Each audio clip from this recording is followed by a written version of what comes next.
Et on en redémarre.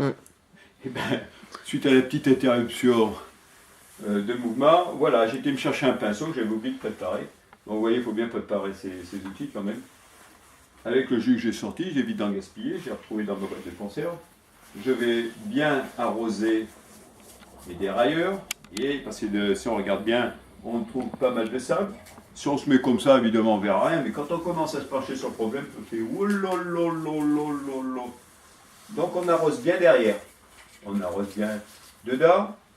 Pareil sur l'arrière, les roulettes, je les fais bien tourner, droite et gauche. Alors là, ça va aller rapidement parce que je dirais pas qu'il est pré-lavé, mais bon, je vous fais une démonstration pour la vidéo. Hein, moi, je peaufinerai plus tard. Donc mon dérailleur, je le manipule bien, de façon à bien l'ouvrir, de façon que j'aille bien dans les articulations mettre mon produit.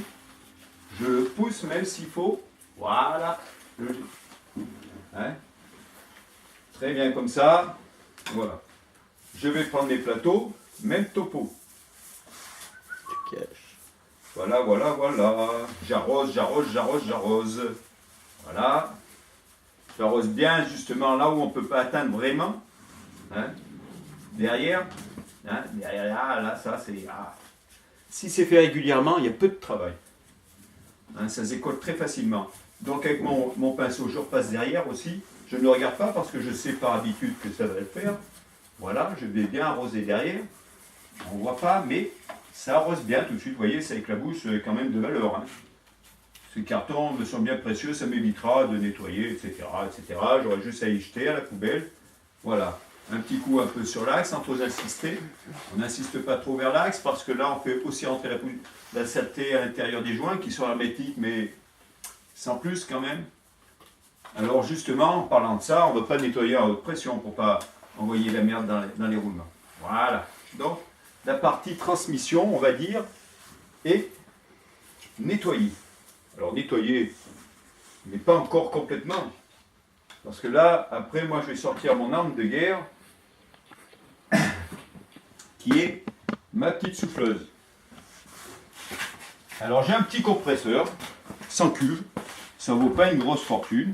Alors on peut faire la même chose, où on n'en a pas, quoi, tant pis, on n'en a pas. On peut faire la même chose, mais avec une roue de secours qu'on surgonfle, et sur lequel on met un embout de pompe, et qui va souffler, pareil, hein, entre parenthèses. D'accord, mais il faut un robinet aussi, vous voyez. Donc voilà.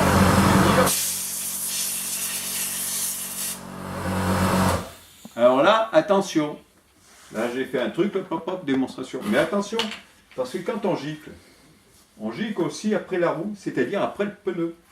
D'accord? Donc voilà, d'habitude, moi j'utilise un portant qui me tient le vélo en l'air, qui aurait été bien mieux. Et là, donc, pour pallier au problème, eh ben, je suis obligé de mettre mon...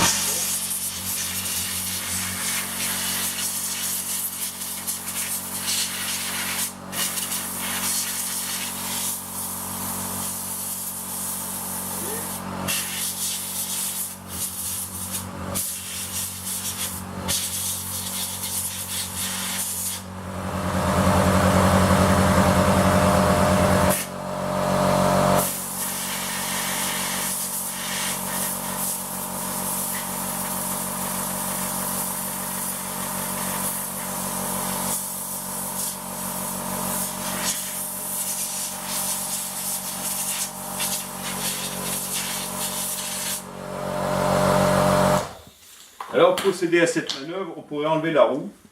Là, je ne vais pas le faire parce qu'on n'a pas bien de temps. Vous voyez que j'arrive quand même à en nettoyer. Enfin, vous n'avez pas vu puisque j'ai nettoyé avant par réflexe. Mais on voit encore ici qu'on a envoyé quand même pas mal de gras sur la carrosserie, hein, sur le restant du vélo. Donc, on en envoie aussi sur la roue.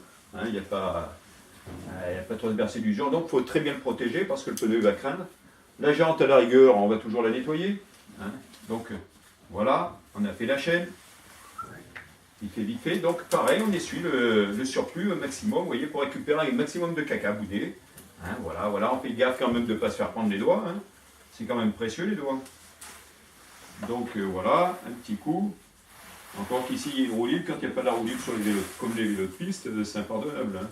Dès que c'est entraîné, le doigt il est cassé. Voilà, donc je dégraisse un maximum sur mon cadre. Voilà, derrière aussi, parce que j'avais graissé un petit peu aussi derrière le truc. Reste après encore un petit peu mes freins. Donc je viens mettre mon chiffon autour des freins. On n'est pas obligé d'utiliser même en chronologique, on aurait pu très bien prendre, je pars d'en haut et je vais en bas, donc je commence par les freins. Donc même problème, hein. Alors le mieux c'est d'enlever les roues. Bon là je ne vous fais pas les démonstrations d'enlever les roues parce qu'il faut qu'on ait une certaine stabilité avec la caméra, etc. On ne pourrait pas rester dans le même champ. Je prends, je nettoie, tac tac tac tac. Ah, j'en ai mis plein de murs. Bon, alors attention au mur aussi. Hein, voilà, je l'ai, surtout à l'endroit du câble, il faut bien nettoyer. Voilà l'articulation, voilà, on machine bien, voilà, on en fait pénétrer. Alors surtout quand on a enlevé la roue, on peut largement faire le mouvement, on accentue le mouvement, d'accord? Comme ça on dégage bien les trucs. Même problème, je remets, hop, tac, je prends mon petit compresseur, même cinéma.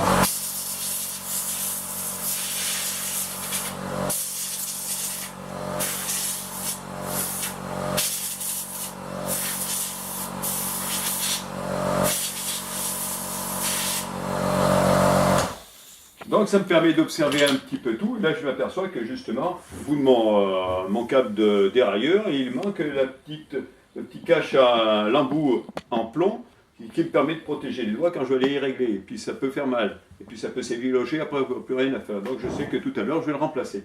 Ça me permet aussi ça, le nettoyage.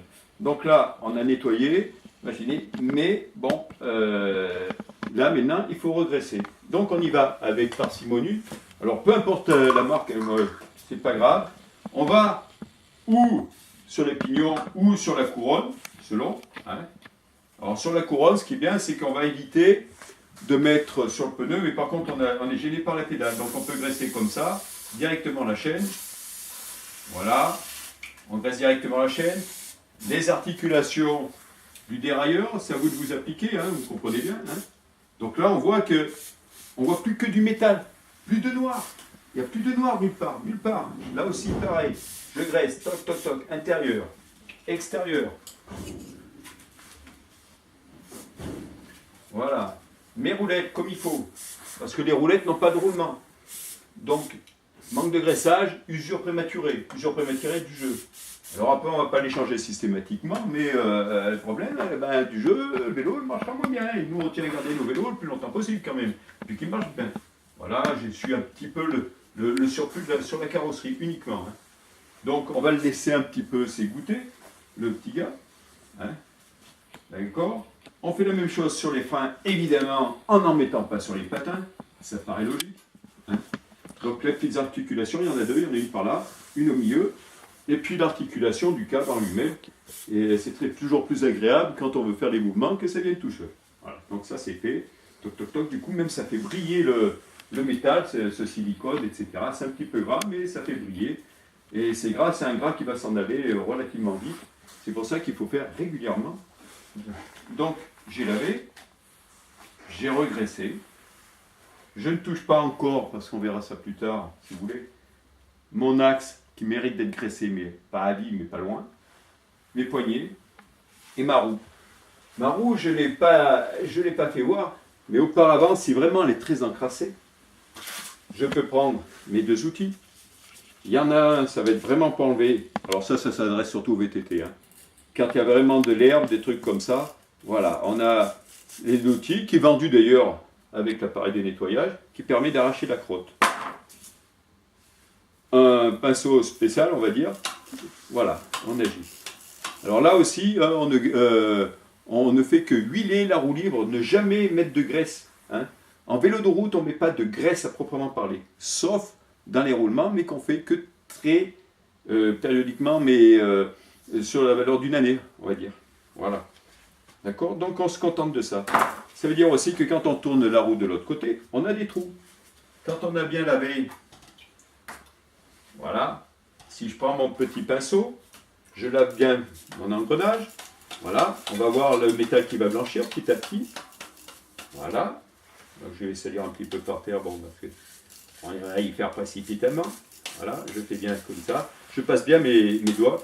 Voilà, moi je préfère prendre mon pinceau classique. Enfin après chacun son choix, hein, chacun trouve ses habitudes. Il n'y a pas de. Alors attention, je couche aussi ma roue parce que la saleté va aller dans le joint et pourrait aller dans ma roue libre. Donc je couche ma roue comme ça, l'essence ou le gaz, tout ce qu'on veut, enfin le produit de détergent, et va couler à l'extérieur. Voilà, on voit bien la différence de couleur d'un coup de la... Enfin je ne sais pas si vous la voyez, mais moi je vois la différence de couleur, et vous la verrez si vous le faites. Hein.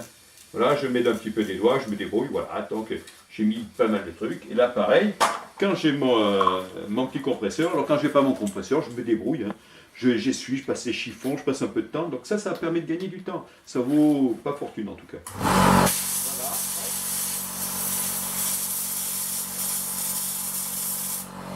Voilà.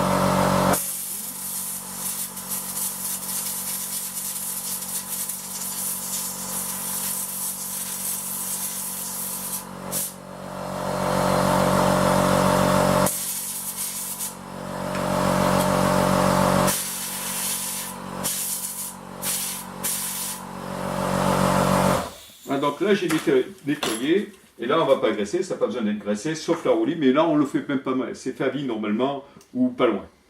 Donc par contre on voit bien que là d'un coup le métal a blanchi, même à l'intérieur, si on regarde on voit le métal qui brille à travers, alors là ça se voit peut-être pas à la caméra, mais si quand vous le ferez, vous verrez que le métal on le voit très bien. Et donc par contre là maintenant on est dans la situation où on a nettoyé, graissé, on va dire graissé, même si c'est que de l'huile, on appelle ça graissé. Hein. Et ben voilà, on pédale que bien, que sur un vélo qui est propre. Alors on va s'attacher à nettoyer comme il faut notre carrosserie. Alors là, changement de produit, on va au plus simple, le basique. On prend l'éponge, voilà. Je mets dans l'eau tiède que j'avais préparé. Je prends mon produit à vaisselle, tout bête. Je le pose sur mon éponge. Voilà, j'en ai mis une grosse quantité là, je ne vais pas pleurer. Alors on va commencer par les mains. Voilà, tout simplement. Voilà. Parce que là, c'est vrai qu'on salit. Puis là, si on roule sans gants, ce qui est interdit pour l'école de cyclisme, hein, c'est dégueulasse, mais quand même, c'est le premier contact. Celui qui est là où on risque de plus salir, eh ben, c'est au niveau des mains. Donc, on fait ça. Donc, tout à l'heure, j'avais pas graissé mon frein avant, tant pis. Hein.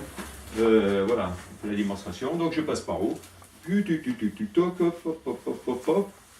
fais avec tout simplement, voilà, j'enlève mes accessoires, s'il faut. Ça me permet de voir si j'ai du jeu dans mes vis. Ça me permet de voir s'il y a des bêtises qui sont faites. Voilà, ben, il y en a un petit peu sur la chaîne, mais c'est pas bien grave. Justement, les protéger maintenant. Voilà, donc hop, hop, hop. Une autre chose aussi que j'ai oublié, c'est ma selle.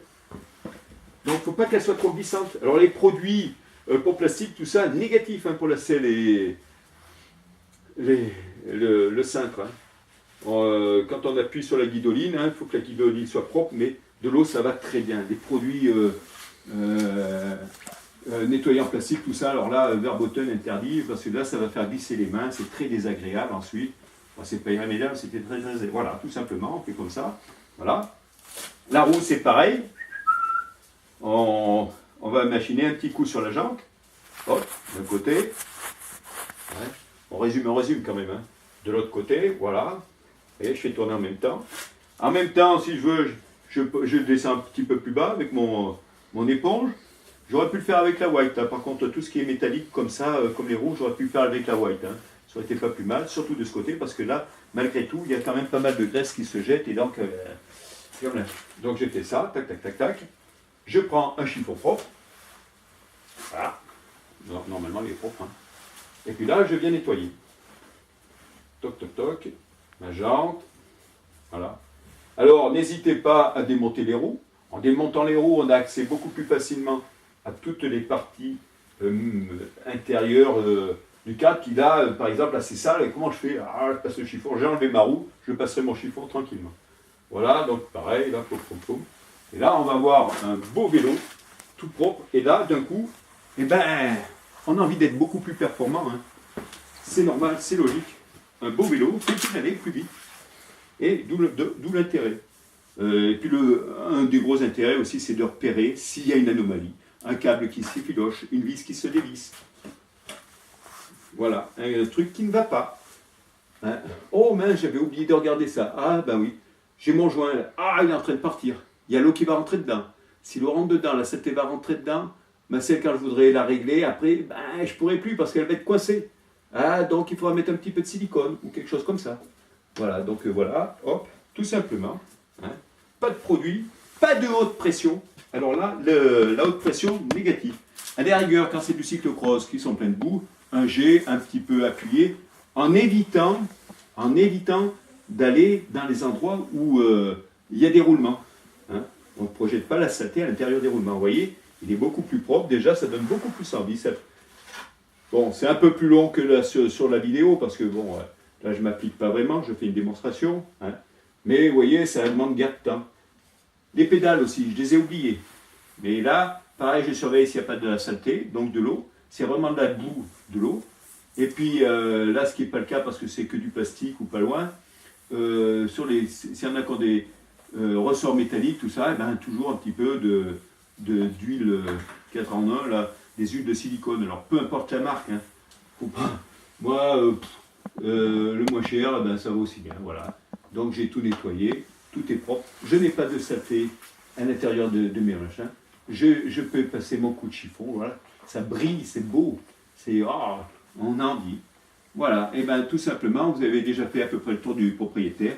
Je n'ai pas fignolé, mais je vous laisse le soin à vous de fignoler votre vélo pour mieux pédaler, pour avoir un vélo qui se garde longtemps et surtout qui soit encore d'autant plus efficace. Plus on va nettoyer notre chaîne, plus elle va être efficace parce qu'elle va éviter l'usure. L'usure qui, évidemment, va coûter cher aussi à la sortie. Hein. Et avant de coûter cher, déjà, elle va coûter un effort puisqu'elle va gratter, etc. Donc, très, très, très important, cette chaîne. Alors, moi, ce que je recommande, c'est de le faire en école de cyclisme au moins tous les 2 mercredis. Si c'est un mercredi où il a plu, eh bien, évidemment, il faut tout faire cette opération. Si elle est faite régulièrement, ça ne demande pas beaucoup de temps. Hein. Par contre, la chaîne, voire la huiler tous les 2 mercredis. Tous les mercredis, je veux dire. Avant d'arriver, la chaîne doit être huilée, comme les pneus mis à la pression, avant de venir, et non pas le mercredi. Voilà, et comme ça, on évite de perdre du temps. On évite les incidents. Bon, j'espère que je n'ai pas été trop long, je pense que c'est un peu. Mais bon, ça le mérite d'être expliqué. Pour les autres questions, ben, n'hésitez pas, demandez-moi. À bientôt. Bon courage.